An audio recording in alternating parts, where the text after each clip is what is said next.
Habang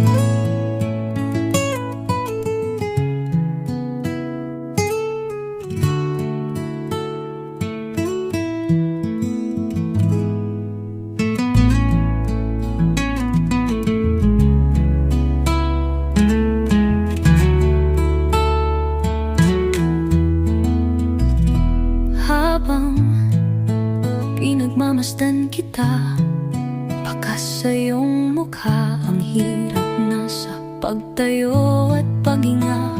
Maging sa pag-inom ng tubig, iniinda bawat sakit na nararamdaman sa iyong bisig. Likod maging ang iyong mga paa. Dati ang iyong mata na siyang aking naging paningin. Sa unang kulay kinatuwa, sa aking iginuhit ay unti-unti naging malamlam. At ipinipikit na lang na parang sapat na lamang marinig ang aking tinig. Dati ang iyong mga malakas na bisig na siyang dumuyan sa aking mga gabi. At sa tuhod mong walang pagod na umakay sa bawat paghakbang, ay unti-unti na nang hihina. At husto na ang dantay ng aking kamay, para ikaw ay mapanatag sa hating gabi.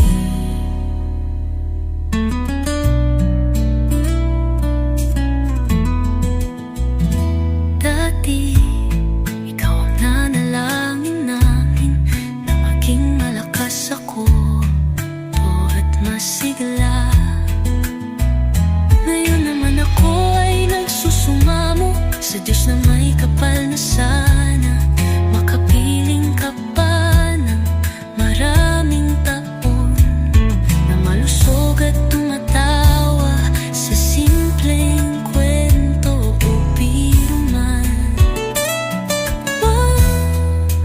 Dati ang iyong mata na siyang aking naging paningin. Sa unang kulay ikinatuwa, sa aking iginuhit ay unti-unti naging malamlam. At ipinipikit na lang na parang sapat na lamang marinig ang aking tinig.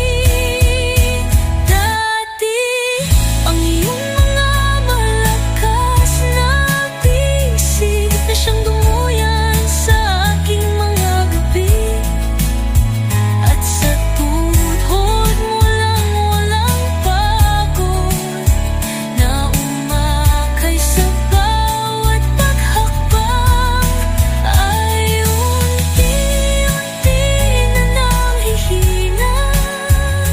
At husto na ang dantay ng aking kamay, para ikaw ay mapanatag sa hating gabi. Hindi ito tulad, kaya wala itong sukat, pero ito ay parang mahika. Wala akong kakayahan, pero ang luha ko ay naging tinta. Ang ritmo nito ay sumunod sa inspirasyon, sa marami